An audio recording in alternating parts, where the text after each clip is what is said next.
Assalamualaikum warahmatullahi wabarakatuh. Alhamdulillahirabbil alamin wa bihi nasta'inu ala umurid dunya waddin.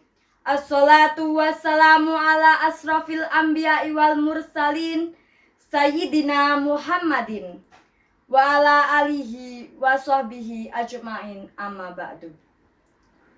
Dewan juri dan Bapak Ibu guru pendamping yang saya hormati, sahabat-sahabat peserta lomba pidato bahasa Indonesia yang saya banggakan. Pada kesempatan yang membahagiakan ini, sudah sepantasnya kita manjatkan puji syukur kehadirat Allah Subhanahu wa Ta'ala yang telah melimpahkan nikmat dan karunia-Nya kepada kita semua. Sehingga sampai detik ini kita masih diberikan kesehatan jasmani dan rohani. Semoga jiwa raga kita tak pernah luput dari genggaman kasih serta hidayah-Nya. Amin ya rabbal alamin.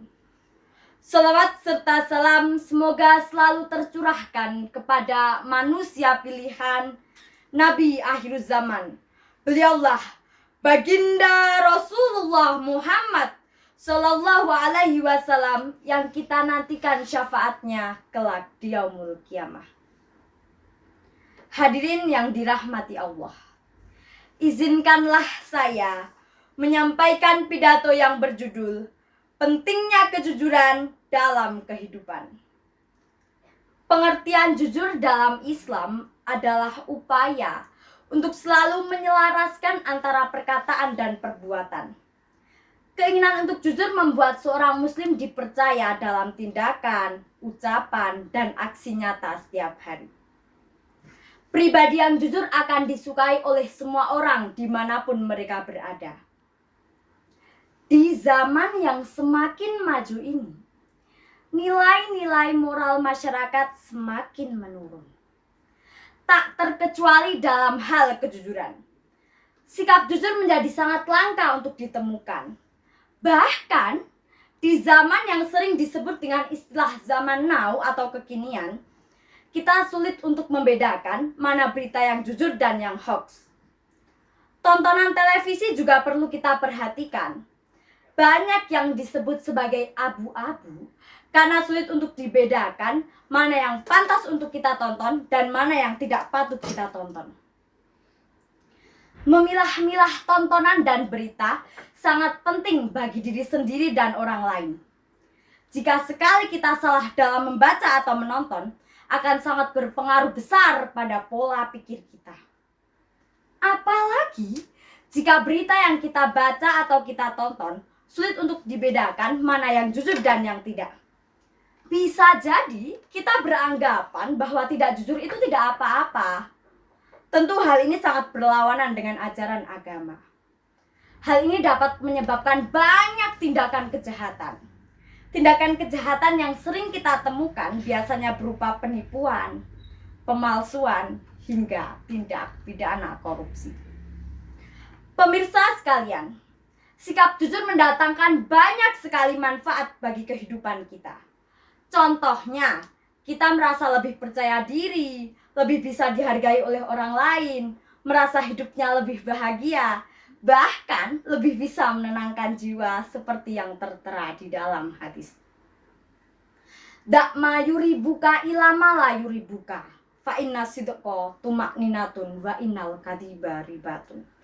Yang artinya, tinggalkanlah yang meragukanmu pada apa yang tidak meragukanmu. Sesungguhnya kejujuran lebih menenangkan jiwa, sedangkan dusta lebih menggelisahkan jiwa.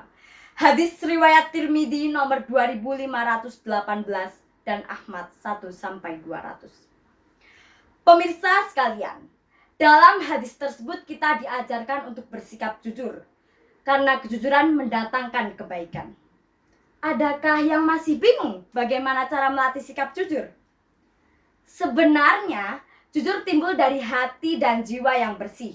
Maka dari itu, usahakanlah hati selalu higienis, sehingga akan mudah untuk menjalankan kejujuran. Jujur adalah perbuatan yang sangat mulia. Jangan sampai kita bersikap yang berlawanan dengan kejujuran. Sebagai seorang pelajar, kita harus menanamkan kejujuran dengan cara-cara yang mudah dan sering kali kita temui. Misalnya sebagai berikut. Yang pertama, menghindari perbuatan sontek-menyontek. Yang kedua, lebih baik kita dihukum oleh pembimbing karena jujur daripada aman tapi karena berbohong. Yang ketiga, jika belajar online, kita harus tetap mengerjakan sendiri walau tanpa ada yang mengawasi. Beberapa contoh tersebut pasti akan berdampak besar pada kehidupan kita kelak di masa yang akan datang. Intinya, yakinlah bahwa kejujuran pasti akan mendatangkan keberkahan dalam kehidupan. Jangan sampai perbuatan buruk melekat di jiwa kita hingga kita jauh dari kejujuran. Pemirsa yang dirahmati Allah, demikian pidato yang dapat saya sampaikan. Semoga dapat bermanfaat untuk kita semua. Kurang lebihnya saya mohon maaf. Akhir kata dari saya. Ada pemanah perempuan. Ternyata dia orang Magelang. Jangan sampai kita tukar kejujuran, apalagi dengan sejumlah uang. Wabillahi taufik wal hidayah. Wassalamualaikum warahmatullahi wabarakatuh.